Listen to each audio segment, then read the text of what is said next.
We are all one illness or event away from a future we never imagined. And I would add on to that, and never planned for. Hi, this is Jerry Pletico with Touching Hearts at Home here in Coeur d'Alene, Idaho.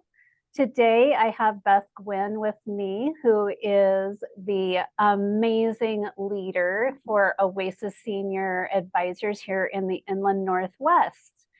I think she's just an amazing person and thought you all would be so interested in what she had to share. So Beth, why don't you go ahead and introduce yourself, a little bit about your past and why you do what you do. Great, thanks. Thanks, Jerry. I own Oasis Senior Advisors in the Northwest.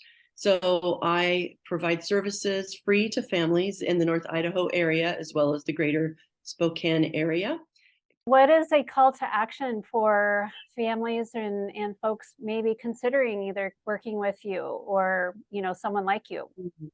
I would say I had an elder law attorney once who did a presentation, and she used this quote, which has stuck with me.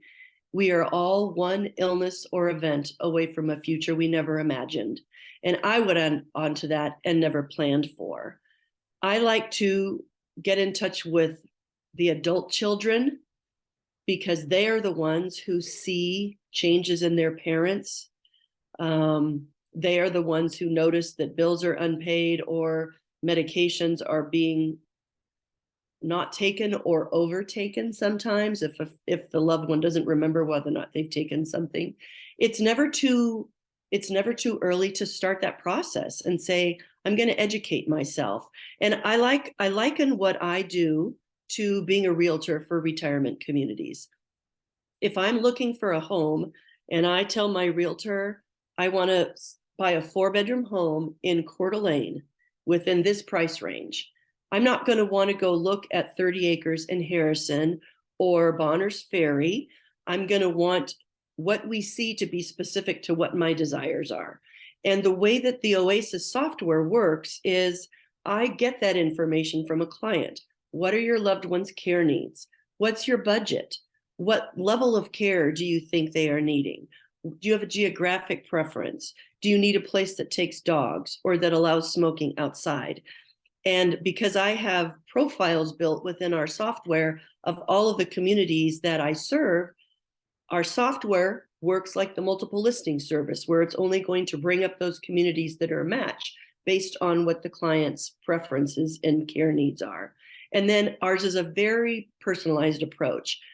I set up the tours, I go on the tours, I help in myriad other ways to get that process going. So I think my call to action would be, don't wait until it's too late, because when your family's in crisis, what you have lost is that gift of choice. It then becomes what has availability instead of I'm looking to the future. And even if it's getting on a wait list somewhere, they will call you. And if you're not ready to move, you say, I'm not ready to move. And you're still on a wait list. So don't wait. That sounds awesome. I agree. It's always easier to be proactive as opposed to reactive, but sometimes, crises happen. So we're there for that situation as well. Yeah. Well, thank you, Beth, for your time. It was lovely to chat with you. And I know we'll be working together in the future as we hope. And thank you for what you do, because you play an important part in when someone's not ready to move. How can we provide services so that they can stay in their home for as long as possible? So yes, we're partners, and I love that. Thank you so much. All right. Thanks.